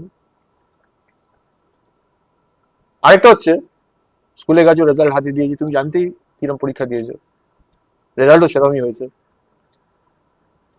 আর বাড়িতে কদিন ধরে অশান্তি চলছে, সবকিছু জানো, দুটো পরিস্থিতি আলাদা না? একটা হচ্ছে অলরেডি ঘটনাটা চলছে আর সেটা তার রিজনও আছে, আরেকটা হচ্ছে সবকিছু ভালো আছে, তার রিজনও আছে, কিন্তু তুমি কি রেডি ওগুলো ছেড়ে দুঃখ ভোগে যাওয়ার জন্য? প্রভু প্রতিদিন তোমাকে দুঃখ ভোগে ফেলবেন না, কিন্তু প্রভুর প্রতিটা কর্মীর মধ্যে প্রতিদিন দুঃখ ভোগ করার এই মানসিকতাটা থাকার প্রয়োজন আছে। এভরিডে আমি ওই লাইফটা লিড করি, এভরিডে আমি ওই লাইফটা লিড করি, এটা হচ্ছে অ্যাটিটিউড। সমস্যা কি জানো, অনেক ভাই বোন এমনকি কর্মীদের পরিবারও সামান্য দুঃখ কষ্ট এলেই পিছিয়ে যায়। যারা ঈশ্বরের ফিল্ডে কাজ করে তাদের ফ্যামিলি একটু দুঃখ কষ্ট হলে পিছিয়ে যায়। তারা সুখের সময় আনন্দের সঙ্গে প্রভুকে সার্ভ করে, যখন সবকিছু ভালো তারা প্রভুকে সার্ভ করে, কিন্তু সামান্য বিপত্তি বা দুঃখ এলেই ভেঙে পড়েন। এটা প্রমাণ করে যায় যে আসলে তাদের মধ্যে এই দুঃখ ভোগের মানসিকতাটা নেই, এই অ্যাটিটিউডটা নেই। আর এই মানসিকতা ছাড়া কোনো পরীক্ষায় টিকে থাকা সম্ভব নয়। দুঃখ ভোগের মানসিকতা হলো মানে হলো প্রভুর সামনে অলওয়েজ রেডি থাকা, প্রস্তুত থাকা। আমরা স্বেচ্ছায় দুঃখের পথ বেছে নিই, খ্রিস্টের জন্য কষ্ট ভোগ করতে প্রস্তুত থাকি।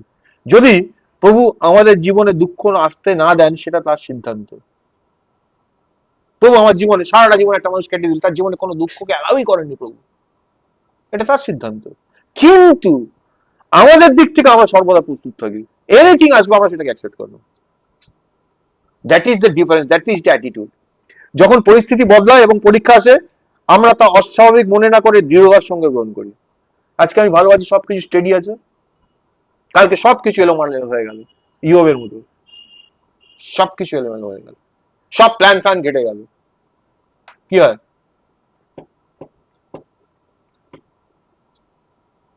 আমার জীবনটা না সবকিছু এলো এলো হয়ে গেল। আমরা কি সেটা অ্যাকসেপ্ট করতে পারি, মেনে নিতে পারি? কষ্ট পাই না? দুঃখ ভোগের মানসিকতা হলো ওইটাকে এনজয় করা, কষ্ট না পাওয়া। যদি আমরা কেবল প্রভুর আশীর্বাদ গ্রহণ করতে পারি কিন্তু পরীক্ষাকে গ্রহণ করতে না পারি, বরঞ্চ সামান্য এদিক ওদিক হলেই পিছিয়ে যাই এবং কাজ করা বন্ধ করে দিই ঈশ্বরের জন্য, তবে আমাদের মধ্যে দুঃখ ভোগের মানসিকতা নেই, এটা প্রমাণ করে দেয়। শাস্ত্র আমাদের শেখায় আমাদের কাজ কেবল সুখের সময় নয়, দুঃখের সময় চলতে হবে। যখন সবকিছু ভালো, সবকিছু প্রভু হালেলুয়া, শুধু সেই সময় নয়, যখন সবকিছু ভালো নয় তখন ওই একই হালেলুয়া মেনটেন করতে হবে। খাদ্য থাকুক বা না থাকুক, পোশাক যথেষ্ট হোক বা না হোক, আমি আনন্দে থাকি বা না থাকি, অস্বস্তিতে থাকি, সুস্থ হই বা অসুস্থ হই, আমাদের কাজ চালিয়ে যেতে হবে। যখন সুস্থ ছিলাম যেভাবে প্রভুকে প্রেইজ করতাম, যখন অসুস্থ একইভাবে প্রেইজ করি। আমাদের মনকে দুঃখ ভোগের মানসিকতা সজ্জিত করতে হবে। এটা আমাদের জন্য কি বলবো, একটা অস্ত্রের ভান্ডার, একটা অস্ত্রাগার,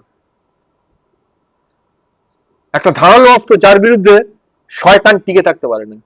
এই অ্যাটিটিউডটা যার মধ্যে আছে, শয়তান তাকে কিছুতেই পিড়ে ফেলতে পারে না, একদম টিকতে পারবে না। যদি এই মানসিকতা না থাকে তাহলে কি হবে, সামান্য বিপত্তি বা একটু কষ্ট হলে আমাদের কাজ থেমে যায়। তাই প্রভুর প্রত্যেকটা কর্মীর জন্য প্রতিদিন দুঃখ ভোগের মানসিকতা থাকাটা এসেনশিয়াল, এটা অপরিহার্য। কিছু ভাই বোন আছেন যারা দুঃখ ভোগ করেন, আবার বলছি খুব ইম্পর্টেন্ট কথা, কিছু ভাই বোন আছেন তারা দুঃখ ভোগ করেন, কিন্তু তারা দুঃখ ভোগের মূল্যবান যে বিষয়টা, সেটাকে কোনোদিনই, এই দুঃখ ভোগের যে মূল্যটা তাকে কোনোদিন উপলব্ধি করেন না। অর্থাৎ তারা কোনো কৃতজ্ঞতা ছাড়াই এর মধ্যে দিয়ে যান। তারা কি মনে করেন, তারা ক্রমাগত গুঞ্জন অভিযোগ করেন তার জীবনে এই পরিণতি চলছে বলে। তারা আশা করেন যে একদিন তারা তাদের এই দুঃখ থেকে মুক্তি পাবেন, আছে না? প্রভু ছোট থেকে বড় হলাম, কখনো সুখের মুখ দেখলাম না, সারাটা জীবন এইভাবেই কেটে গেল। তোমাকে ভালোবাসি, তুমিও আমায় ভালোবাসো, কিন্তু আমি বিশ্বাস করি একদিন আমার জীবন থেকে সমস্ত কিছু কেটে যাবে।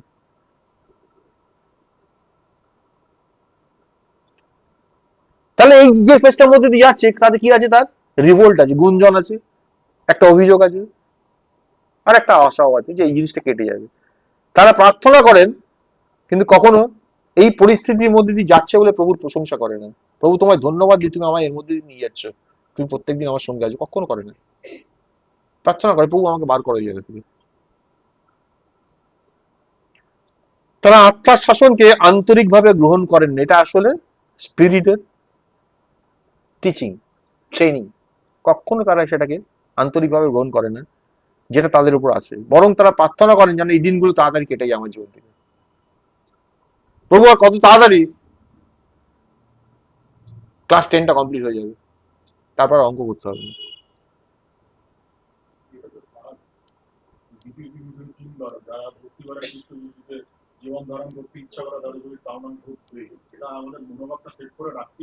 এটা তাড়নার কথা বলছে, আমি দুঃখ ভোগের কথা বলছি, দুটোর মধ্যে ডিফারেন্স আছে। তাড়না মানে অন্যর কাছ থেকে যেটা আছে, আর দুঃখ ভোগ মানে ইন এভরি অ্যাসপেক্টে আছে। আমার চাকরি ছিল, ভালো মাইনে ছিল, হঠাৎ চাকরি ধস করে চলে গেল, এটা তাড়না? তাড়না তো, কি করবো?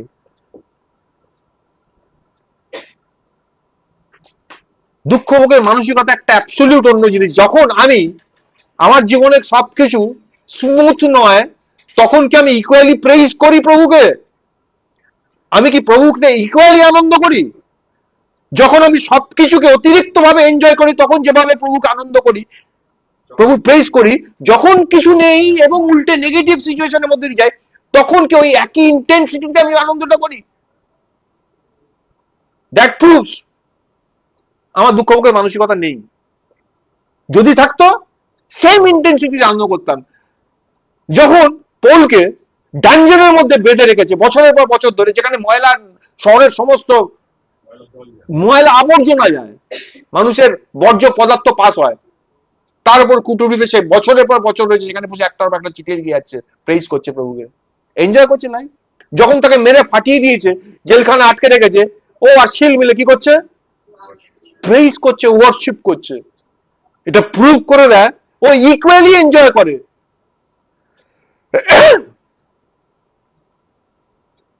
বুঝতে পারছো আমি কি বলতে চাইছি?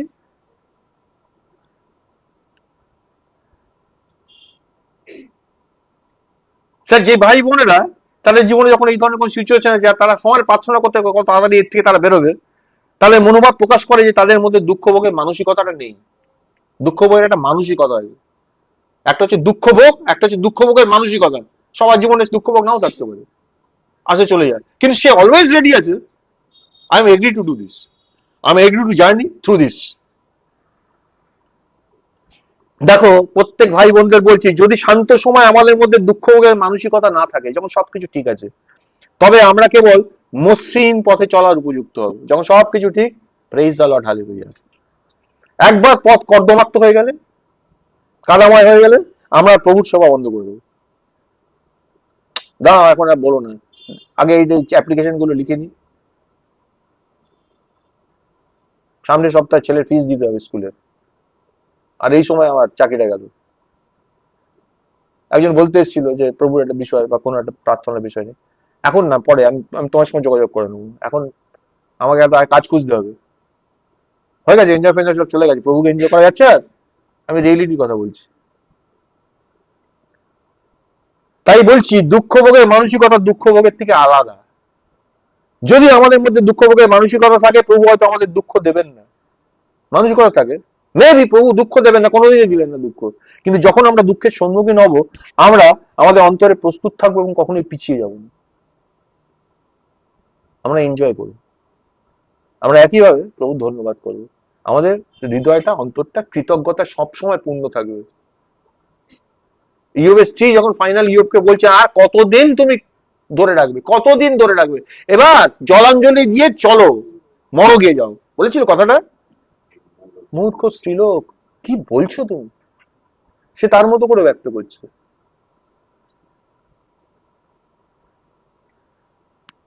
যারা দুঃখ ভোগ করে, তাদের মধ্যে সবসময় দুঃখ ভোগের মানসিকতা থাকে না। অনেকেই দুঃখ ভোগ করছেন, কিন্তু তাদের মধ্যে দুঃখ ভোগের মানসিকতা নেই। দুঃখ ভোগকারীদের মধ্যে কেউ কেউ দুঃখ ভোগের মানসিকতা রাখেন, আবার কেউ কেউ রাখেন না। যারা দুঃখ ভোগ করছে তাদের মধ্যে বলছি, অনেক ভাই ও বোন যখন দুঃখ কষ্টের সম্মুখীন হয়, তারা প্রতিদিন অভিযোগ করে। এটা আমি শুনেছি, আমি নিজের লাইফে দেখেছি। তারা কি করে? অভিযোগ। অভিযোগ মানে সেটা তো প্রভুর কাছে, লোকের কাছেও করে, প্রতিদিন অভিযোগ করে এবং সাহায্যের জন্য কান্নাকাটি করে, প্রভুর কাছেও করে, অন্যর কাছেও। সিম্পল, তার দুঃখের কথা জানায়। তার মানে ভেতর ভেতর সে অ্যাকচুয়ালি প্রতিরোধী, প্রতিবাদী, রিভোল্ট করছে, এই সিচুয়েশন সে মেনে নিতে পারছে না, তাই তো এগুলো করছে, আউট অফ দ্যাট করছে। এই ধরনের লোকদের মধ্যে মোটেই দুঃখ ভোগের মানসিকতা নেই। আমাদের পরিষ্কার বুঝতে হবে যে দুঃখ ভোগের মানসিকতা থাকার মানে কি, তার অর্থটা কি। দেখো, একজন ভাই শান্তিতে বাস করলেও তার মধ্যে মানসিকতা, দুঃখ ভোগের মানসিকতা থাকতে পারে। সে পিসফুলি আছে, কিন্তু সে অলওয়েজ প্রিপেয়ার্ড। আরেকজন ভাই দুঃখ ভোগ করছে, কিন্তু তার মধ্যে দুঃখ ভোগের মানসিকতা নেই। দুঃখ ভোগ করছে, মানসিকতা নেই। প্রথম জন প্রস্তুত আছেন প্রভুর জন্য দুঃখ ভোগ করছে, আর দ্বিতীয় জন দুঃখ ভোগ করছেন কিন্তু প্রভুর জন্য দুঃখ ভোগের হৃদয় তার নেই, হার্টে অ্যাটিটিউড নেই, সব কন্টিনিউয়াস গ্রাম্বল আছে। প্রভু আমার জীবনে এমনটা কেন? মানবিক দৃষ্টিতে যিনি বড় কষ্টে আছেন, আমরা এবার যদি ন্যাচারাল ইয়েতে দেখি, ফিজিক্যালি যে কষ্টে রয়েছে তিনি দুঃখ ভোগ করছেন। কিন্তু প্রভুর চোখে যিনি কম কষ্টে আছেন কিন্তু দুঃখ ভোগের মানসিকতা রাখেন, তিনি প্রভুর চোখে বেশি মূল্যবান। কষ্টের মধ্যে নেই, কিন্তু হার্টের অ্যাটিটিউডটা অলওয়েজ প্রভু যেখানে নিয়ে যাবেন হাসতে হাসতে আনন্দের সঙ্গে যাবো, সে মূল্যবান। আমাদের চোখে কি? প্রভু ওকে দেখো, জীবনটা দেখো কিভাবে চলছে, কত কষ্টের মধ্যে আছে। আমাদের প্যারামিটার গুলো এইভাবে ভাবি। আমাদের মনকে এই মানসিকতায় সাজাতে হবে। এই মানসিকতা ছাড়া আমরা কখনোই স্পিরিচুয়াল ওয়ারফেয়ার, আত্মিক যুদ্ধ করতে পারবো না। সামান্য যখনই কোনো ঝামেলা আসবে, কোনো বিপত্তি আসবে, আমরা পিছিয়ে যাব। সামান্য মূল্য দিতে বললেই আমরা ছেড়ে বেরিয়ে চলে যাব। না বাবা, আর পারা যাবে না, আর আসা যাবে না। প্রভু যখন আমাদের সামান্য একটু কষ্ট দেন, আমরা সরে যাই।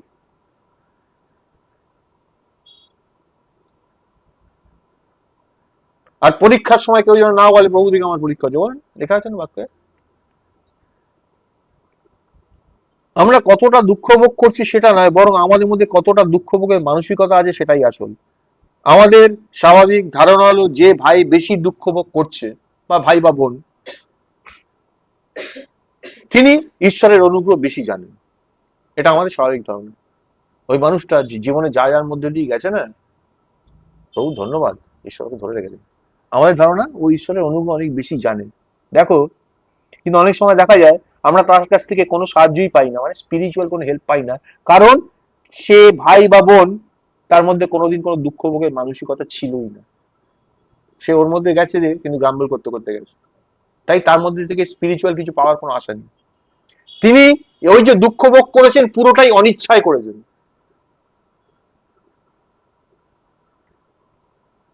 যদি সুযোগ পেতেন সঙ্গে সঙ্গে পালিয়ে যেতেন। তিনি দুঃখ ভোগ করেছেন, কিন্তু তিনি সেই দুঃখ ভোগটাকে মেনে নেননি বা গ্রহণ করেন। মেনে নেওয়া মানে গ্রহণ করা, অর্থাৎ তিনি বিদ্রোহে পূর্ণ। চান্স পেলেই ভাগলবা, বেরোতে পারলে বাঁচি। দেখো, বেরোতে পারলে বাঁচি এই টেন্ডেন্সিটা হচ্ছে আমি এসকেপিস্ট। এটা আমাদের দেখায় যে দুঃখ ভোগের মানসিকতা এক জিনিস আর দুঃখ ভোগ করা এক জিনিস। প্রভু যা মূল্যবান মনে করেন তা হচ্ছে দুঃখ ভোগের মানসিকতা, অর্থাৎ একটা সচেতন প্রিপারেশন, একটা প্রস্তুতি কমপ্লিট। আমি জানি এটা কি ঘটতে পারে আমার জীবনে, তার জন্য আমি রেডি আছি। দুঃখ ভোগের এক্সপিরিয়েন্স নয়, একটা সচেতন প্রস্তুতি। দুঃখ ভোগের কোনো অভিজ্ঞতা নয়। আমরা কখনোই দুঃখ ভোগের মানসিকতাকে কেবল দুঃখ ভোগ দিয়ে রিপ্লেস করতে পারি না। একটা লোককে আমি দেখছি জীবনে খুব ভালো স্ট্যান্ডার্ডে লাইফ লিড করে চলে গেল, কোনো কষ্ট দুঃখের মধ্যে দিয়ে গেল না, আর তার সঙ্গে আমি নিজেকে কম্পেয়ার করি, কি স্ট্রাগলের মধ্যে দিয়ে আমায় যেতে হয়েছে। যখনই আমি কম্প্যারিজন করছি তার মানে আমার মধ্যে দুঃখ ভোগের মানসিকতা নেই, আমি বাধ্য হয়ে ওর মধ্যে দিয়ে যাচ্ছি, আমার কোনো এসকেপের রুট নেই বলে। থাকলে আমি পালিয়ে যেতাম। আর যে লোকটা গেলই না কোনোদিন দুঃখ ভোগের মধ্যে দিয়ে, ঈশ্বর তার হৃদয় জানে, সে অলওয়েজ হার্টে প্রিপেয়ার ছিল এনি সিচুয়েশনে যাবে, মেবি তাকে যেতেই হলো না কোনোদিন। তাহলে বিষয়টা হচ্ছে ঈশ্বর আমাদেরকে কোনোদিন কষ্ট দিতে চান না, ঈশ্বর দুঃখে রাখতে চান না, বরং তিনি আমাদের জীবন দিতে চান, জীবনের উপচে পড়া জীবন দিতে চান। কিন্তু কখনো কখনো তিনি আমাদের শাসন করেন, কখনো কখনো আমাদের জীবনের জন্য কিছু নিয়ে আসেন। এবার যেটা তিনি নিয়ে আসেন আমাদের জীবনে, যে জিনিসগুলো ঘটে সেটাকে আমরা কিভাবে গ্রহণ করি, আমরা সেটাকে, আমাদের মেন্টালিটির কি থাকে। যদি আমাদের মেন্টালিটি ঠিক থাকে, প্রভুর জন্য যে কোনো সিচুয়েশনের মধ্যে দিয়ে আমি যাব, যখন আনন্দের সময় প্রভুর গুণগান করি, যখন ওর মধ্যে দিয়ে যাবো তখন একইভাবে প্রভুর গুণগান করব। মানে আমাদের হৃদয় অবস্থান প্রভুর প্রতি 1 ইঞ্চি এদিক ওদিক হবে না। সেটা হচ্ছে দুঃখ ভোগের মানসিকতা। এনিওয়ে, প্রভু ধন্যবাদ দিই। আজকে আর সময় হবে না, মেবি পরের দিন আমরা কন্টিনিউ করবো। আরো কতগুলো বিষয় আছে। প্রভুর একজন সঠিক সেবক হতে গেলে তার কি কি গুণাবলী থাকতে হবে। আজকে 3টে বিষয় আমরা দেখলাম। প্রভু চাইলে আগামীতে বাকি বিষয়গুলো নিয়ে আমরা দেখবো। আত্মকেন্দ্রিকতা ভয়ঙ্কর জিনিস। আমরা মানুষকে জাজ করি, মানুষকে আমাদের মতো করে বিচার করি। যখনই করি, প্রিয় ভগবান, আমার জীবনে বহুবার এই জিনিসটা ঘটেছে, আমি বারবার দেখে নিয়েছি। একটা মানুষের সঙ্গে মিশতে মিশতে তাকে আমি জেনেই নিয়েছি, আমার ধারণা এ জীবনেও পাল্টাবে না, এটা আমার ধারণা। প্রভুর কি এরকম ধারণা? আচ্ছা, যদি প্রভুর এরকম ধারণা হতো, তাহলে আমি ছোট থেকে বড় হয়েছি, যতদিন প্রভুর কাছে আসিনি, প্রভুকে চিনতাম না, যে কেউ তো আমাকে দেখবে, সে কি বলবে, এ জীবনে এর কিছু হবে না। হ্যাঁ, কিন্তু প্রভু কি আমাকে তার জন্য ত্যাগ করেছিলেন? তাহলে আমি কি করে একটা মানুষকে জাজ করে নিচ্ছি, ধরে নিচ্ছি? আমার প্রি অকুপাইড মাইন্ডে বসানো আছে তার সম্বন্ধে। হ্যাঁ, মেবি সে 100টার মধ্যে 100টা কেসই এরকম করিয়েছে, আর সেটা দেখে দেখে আমি একটা ধরেই নিয়েছি, এ এরকমই, ও ওরকমই, সে সেরকমই, তাই না? তাই যখন তারা কোনো সমস্যা আসে, আমার কাছে আসে, সে যখন কিছু বলে, সে বলছে আমি শুনছি কান দিয়ে, কিন্তু সেটাকে আমি নিচ্ছি না। তার কারণ আমি জানি তো ও এরকম, আমি তো জানি। That is dangerous thing. এই ধরনের লোক কোনোদিন প্রভুকে সার্ভ করতে পারে না। কোনোদিন পারে না।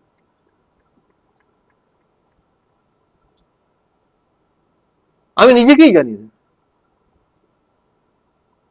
পিতর কনফিডেন্টলি বলছি, আমি, প্রভু বলছে, জোনার পুত্র শিমন, তুমি কি আমাকে ভালোবাসো? আমি একজনকে ভালোবাসি কিনা আমি জানি না, জানি না। আমি, তুমি জানো না আমার ভালোবাসি কিনা? কনফিডেন্টলি পিতারা বলছে, হ্যাঁ প্রভু ভালোবাসি। আবার দিয়েছে, তুমি ভালোবাসো? হ্যাঁ প্রভু ভালোবাসি। 3বার জিজ্ঞেস করেছে, আবার কেঁদে ফেলেছে। কি মনে পড়ছে এবং কেঁদে ফেলছে কেন বলো তো? প্রভু তিনবার জিজ্ঞেস করছে, ওর তখন মনে পড়ছে এই একই ডায়লগ আমি আগেও দিয়েছিলাম, আমি আপনার সঙ্গে মরতেও প্রস্তুত আছি। তারপরে কি হয়েছে? যিশু বলেছেন তুমি আজকেই মোরগ ডাকার আগে 3বার অস্বীকার করো। আমি সেটা করেছিলাম। তাই যখন এত কনফিডেন্টলি বলছি আপনাকে ভালোবাসি, ওইটা তখন মনে করলো। তখন কি বললো? আর বললো না আপনাকে ভালোবাসি, প্রভু আপনি জানেন। বাইবেলের বিষয়গুলো খুব ইম্পর্টেন্ট। শেষ করব, হঠাৎ মনে করিয়ে দিলেন প্রভু। যিশু স্পেসিফিক কয়েকজন শিষ্যকে নিয়ে রূপান্তরের পর্বতে গিয়েছিলেন। সেখান থেকে যখন ফিরে এসছেন, বাকি শিষ্যরা ছিল তো, আর ফিরে এসে কি দেখছেন? একটা দুষ্ট মন্দ আত্মা বিশিষ্ট একটা ছেলেকে তার বাবা নিয়ে এসেছিল যিশুর কাছে, আর যিশু সেখানে ছিলেন না। আর যিশুর কাছে এনে যিশুকে না পেয়ে শিষ্যদের কাছে তাকে বেরিয়েছিলেন, আর শিষ্যরা যিশুর নামে প্রার্থনা টার্থনা করেছে, কিন্তু ঘটনা ঘটেনি।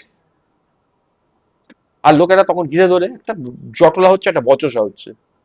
কেউ বলছে এসব ফেক টেক জিনিস যা হয়, আর কেউ বলছে না না অনেক কাজ হয়েছে, এরা পাচ্ছে না, এদের গুরু পারে, এরা আমার কিছু নিশ্চয়ই হচ্ছিল, বাইবেল অত ডিটেলে লেগেনি। কিন্তু যখন জটলাটা হচ্ছে এবং সেখানে একটা গরমাগরম ব্যাপার হচ্ছে, আমরা বুঝতে পারি কি করছে। সেই সময় যিশু এসে বললেন, কি হচ্ছে এখানে, ভিড় কেন?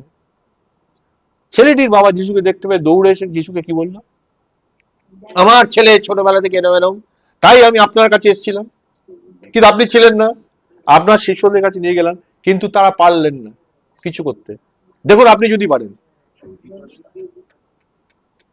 যদি বলেন যে বিশ্বাস করে তার পক্ষে সকলই সাধ্য, তাহলে বিশ্বাস করছি, আমরা বিশ্বাস করে অধিকার করবো। এইভাবে বাইবেলটা পড়ে গেছি, কোনোদিন বুঝেছি অন্তর্নিহিত অর্থ? কোনোদিন বুঝতে পেরেছি আসলে ঘটনাটা কি ঘটেছে? ওই লোকটা, ওই ছেলেটির বাবা যিশুর কাছে নিয়ে এসেছিল তো, কেন নিয়ে এসেছিল? হ্যাঁ, যে শুনেছে সুস্থ হবে, বিশ্বাস করতো সুস্থ হবে, চান্স নিচ্ছে। আমি বহু বছর বাদে এর মানেটা বুঝতে পেরেছি। আমার নিজের জীবনে এই ধরনের ঘটনার সম্মুখীন হয়েছে। যখন আমার শালার স্ত্রী মারা যায়, ক্যান্সার হয়েছিল, তো মুম্বাইতে নিয়ে গেছে, টাটাতে চিকিৎসা হয়েছে, বাঁচাতে পারেনি। ফিরে এসছে, আমি এয়ারপোর্টে গেছিলাম ওদেরকে আনতে, রিসিভ করতে, বডি নিয়ে এসছে। আমার শালা আমায় বলছে কাঁদতে কাঁদতে, তোর যিশু পারলো না। তার আগে যাওয়ার আগে কি বলে গেছিল? সবাই একটু প্রার্থনা টার্থনা করিস। ওরা ঈশ্বরকে গ্রহণ করেনি কোনোদিন, তার মানে এই নয় যে কোনোদিন করবেন, আমি জানি না সেই বিষয়টা। কিন্তু আমাদের কাজ মানুষ হিসেবে ভালোবাসি প্রত্যেকেই, ওদেরকেও ভালোবাসি, এরকম একটা অসুস্থ প্রার্থনা করা হতো, কিন্তু মারা গেছে। নেমে কি বলছে, তার আগে বলে গেছিল প্রার্থনা করিস, এখনো বিপদে টিপদে পড়লে বা কোনো অসুবিধা হলে বলে। তা ওইটুকু, তার একটা 3 বছরের বাচ্চাকে রেখে তার মা মারা গেল, অল্প বয়সে মারা গেছে আমার শালা স্ত্রী। এয়ারপোর্টে নেমে যখন আমার সঙ্গে মুখোমুখি প্রথম কথাটা আমার বললো, তোর যিশু পারলো না। বহু বছর বলে আমি রিলেট করি প্রভুর এই বাক্যটা দিয়ে, যদি আপনি কিছু পারেন, যিশুকে বলছিল। তার মানে আমি তোমাকে বলেছি, তোমাকে বলেছি, তোমাকে বলেছি, তুমি যিশুর পুজো, যিশুর উপাসনা করো, যিশুর পুজো করো, একজন অমুকের করো, একজন তোমাকে, সবাইকে বলে বেরিয়েছি একটু প্রার্থনা করো আমার জন্য। কারণ আমি চাই এই সিচুয়েশন থেকে বেরিয়ে আসতে। XYZ সবাইকে বলেছি, সবাইকে আমি কম বেশি শ্রদ্ধা করি, কাউকে অশ্রদ্ধা করি না, সবাইকে বলেছি। তাই কেউই পারলো না, যিশু পারলো না। তাই এসে আমায় বললো তোর যিশুও পারলো না। ঠিক আছে, এটার সঙ্গে রিলেট করতে পেরেছিলাম। তার মানে অ্যাকচুয়ালি কি বলছিল, ওই ছেলেটার বাবা যিশুর কাছে এসেছিল, অবজেক্টিভ কি ছিল? অনেক কিছু করে দেখলাম তো, দেখি এখানে যদি কিছু হয়, দ্যাট ওয়াজ দ্য অবজেক্টিভ। খুব ভালো করে বুঝি, দ্যাট ওয়াজ দ্য অবজেক্টিভ। আবার বলছি, ঈশ্বর কি চাইছেন, কারোর জীবনে দুঃখ কষ্ট কিছু ঈশ্বর অ্যালাউ করেন না, করেন না, এটা ঘটনা। এবার ঈশ্বর কখন কাজ করবেন, কখন কার করবেন, তার হাতে তো। আমি কি অ্যাটিটিউড নিয়ে ঈশ্বরের কাছে আসছি, আমি কোন অভিপ্রায় আসছি, আমার মনোভাবটা কি, আমি কি তাকে প্রভু বলে সেই রেসপেক্টটা দিয়ে আসছি? খুব ভালো করে শুনি।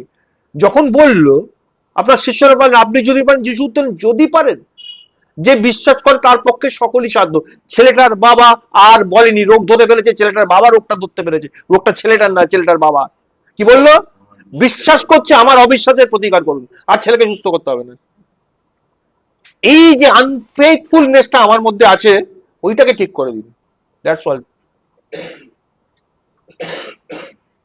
এইটাই ঈশ্বর চান আমাদের কাছে।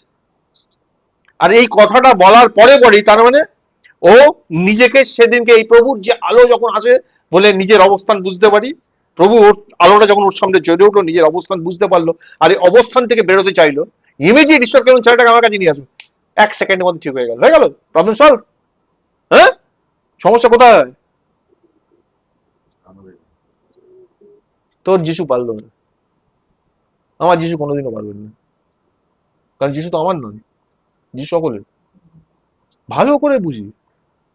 আমি মিন্টুর যিশুর কাছে নিয়ে এসেছিলাম, যিশু কি এরকম মিন্টুর, অমুকের, পিঙ্কুর, মনিকাদির যিশু এরকম হয়? তার মানে মনের মধ্যে আমার কি আছে? 100% কনফিউশন। নাহলে বলতে পারি তোর যিশুর কাছে নিয়ে এসেছি, তার মানে তোর যিশু, যিশু আমার নয়, আমার প্রভু নয়, is not my master. That was the problem. বহু বছর বাদে আমার কাছে রিভিল হয়েছে, ঈশ্বরের কাছে কোনো কিছু অসাধ্য নয়। আমি প্রার্থনা করতে পারি, আমি করেছি প্রার্থনা, কিন্তু তার মানে এই নয় সেটা ঘটবে। প্রভু অনেকে কিছুর মধ্যে দিয়ে নিয়ে যাচ্ছে, অনেক কিছুর মধ্যে দিয়ে শেখাচ্ছেন। তার মধ্যে বলছে প্রভুর প্রকৃত যোগ্য সহকর্মী বা তার কার্যকারী, তার সেবক হতে গেলে তার মধ্যে কিছু গুণ থাকতে হবে, নাহলে প্রভু সে তাকে টুলস হিসাবে ব্যবহার করতে পারেন না। প্রভু আমাদের কি বলেছেন, আর তিনি আমাদেরকে অনেক কিছুর মধ্যে দিয়ে নিয়ে গিয়ে আমাদেরকে পরীক্ষা সিদ্ধ করে তারপর আমাদের উপর দায়িত্ব দিয়েছেন। ভালো করে বুঝি কথাটা। বাইবেলে যখন খুলি অর্ধেকটাই পোল কি কি ঘটনা ঘটিয়েছে, সমস্ত বিষয় লেখা আছে, তাই না? যিশু যা যা করছিলেন তার থেকে অনেক বেশি কাজ পূরণ করে গেছেন। কখন হয়েছে ঘটনাটা না? তিনি আমাদেরকে পরীক্ষা সিদ্ধ করে আমাদের দায়িত্ব দিয়েছেন। প্রভু যিশু তাকেই তার টুল হিসাবে ব্যবহার করতে পারি, যে নিজেকে প্রভুর হাতে সম্পূর্ণ ছেড়ে দেয়। আর ছেড়ে দেওয়ার অর্থটা হচ্ছে এইটা, আমি আমার জীবনে সবকিছু মধ্যে দিয়ে আমার দুঃখ ভোগ স্বীকার করার একটা মানসিকতা লাগবে। That is the attitude. গ্রাম্বল করি না, গ্রাম্বল করবো না। আমি টাকা যখন থাকে খাই দাই আনন্দ করি, যখন টাকা থাকে না, না খাই আনন্দ করি। আমি উপচয় ভোগ করতে জানি, অনাটন এনজয় করতে পারি, বলছে দ্যাট ইজ দ্য অ্যাটিটিউড। প্রভু ধন্যবাদ হোক, তিনি আমাদের ভালোবাসেন। প্রার্থনা করি মঙ্গলবার, প্রভু তোমায় ধন্যবাদ দিই, তোমারই গৌরব করি, তোমার প্রশংসা করি। আরো একবার তুমি আমাদেরকে স্মরণ করিয়ে দিলে প্রভু, যে আমরা যখন প্রকৃতই তোমার সহযোদ্ধা হয়ে উঠতে চাই, তখন তুমি আমাদের সঙ্গে আমাদের মধ্যে তোমার সেই উপাদানগুলোকে দিয়ে আমাদেরকে সমৃদ্ধ করে তোলো, যাতে আমরা তোমার মনটা লাভ করতে পারি। আর তোমার মন লাভ করার জন্য যে বিষয়গুলো আজকে দেখালে, তার প্রথম 3টে ভাগ আমরা লিখলাম। একজন গুড লিসনার হও, একজন লাভার অফ ম্যান হও, আর দুঃখ ভোগ করার বা করতে চাওয়ার একটা মানসিকতা থাকে।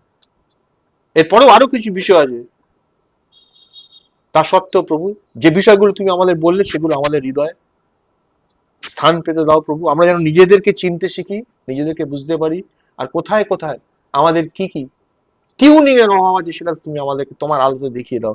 আর আমরা জানো তোমার কাছে সেগুলো নিয়ে এসে বলি, প্রভু এই আমি, আমার মধ্যে এই অযোগ্যতাগুলো প্রকাশ পেয়েছে, প্রভু আমাকে এর থেকে মুক্ত করো। তোমার মন আমাকে দাও, যেন আমি তোমার দৃষ্টিতে সকলকে দেখতে পারি, তোমার হৃদয় দিয়ে সকলকে ভালোবাসতে পারি। তোমারই গৌরব হোক, তোমারই মহিমা হোক।